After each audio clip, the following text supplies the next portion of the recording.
হাত ভেঙে দেওয়ার দাওয়াই দিলেন তৃণমূল নেতা। মথুরাপুরের বাপি হালদার তিনি কি বললেন? তিনি বললেন যে ওয়াকফ সম্পত্তির দিকে কেউ তাকালে তার চোখ উপড়ে নিন, কোনো বিশেষ সম্প্রদায়ের সম্পত্তির দিকে তাকালে হাত ভেঙে দিন। আইন হাতে তুলে না নেওয়ার কথা বলেও হিংসার দাবাই। মথুরাপুরে ওয়াকফ আইন বিরোধী সভায় বাপি হালদারের এমনই হুঙ্কার। ক্যান্সারে নেই আর ভয়, NCRI হবে এর জয়। আপনাদের ভরসা নেতাজি সুভাষচন্দ্র বোস ক্যান্সার হসপিটাল। চোখ উপড়ে হাত ভেঙে দেওয়ার দাওয়ায় তৃণমূল সাংসদের। ওয়াকফ সম্পত্তির দিকে কেউ তাকালে চোখ উপড়ে নেবেন। আজকে একটা ছোট্ট সমস্যা সেখানে হয়েছে।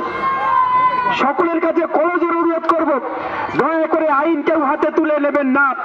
প্রিয় মুখ্যমন্ত্রী মমতা বন্দ্যোপাধ্যায় আছেন, আপনার বাবা দাদাদের অবস্থান রক্ষা করার দায়িত্ব যেমন আপনাদের তেমন আমাদের সকলের। ওয়াকফ সম্পত্তি কারোর বাপের সম্পত্তি নয়, ওয়াকফ সম্পত্তি একটা সম্প্রদায়ের সম্পত্তি। সেই সম্প্রদায়ের সম্পত্তির দিকে যদি কেউ চোখ তুলে তাকায় তার চোখ যেমন উপড়ে নেবেন, হাত তেমন ভেঙে দেবেন, একথা নিশ্চিতভাবে আপনাদেরকে দায়িত্ব দিয়ে বলতে পারি। এই মুহূর্তে আমরা টেলিফোনে যোগাযোগ করে নিয়েছি বিজেপির রাজ্যসভার সাংসদ শ্রমিক ভট্টাচার্যের সঙ্গে।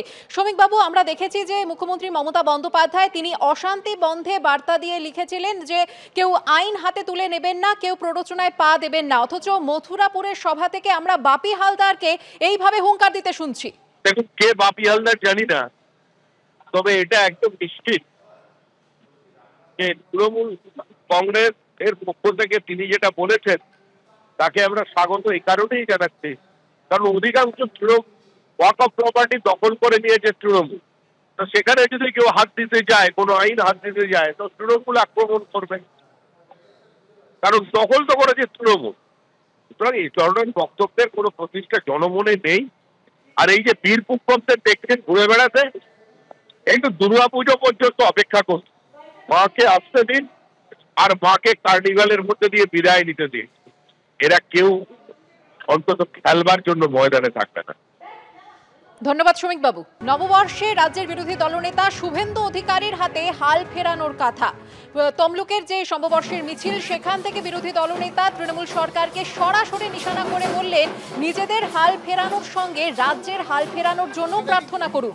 সবাই নিজের হাল ফেরানোর কথা বলার সাথে সাথে রাজ্যের হাল ফেরানোর প্রার্থনা করুন। এই রাজ্য বেহাল, হাল খাতার সাথে সাথে রাজ্যের হাল ফেরানোর জন্য আপনারা প্রার্থনা করুন।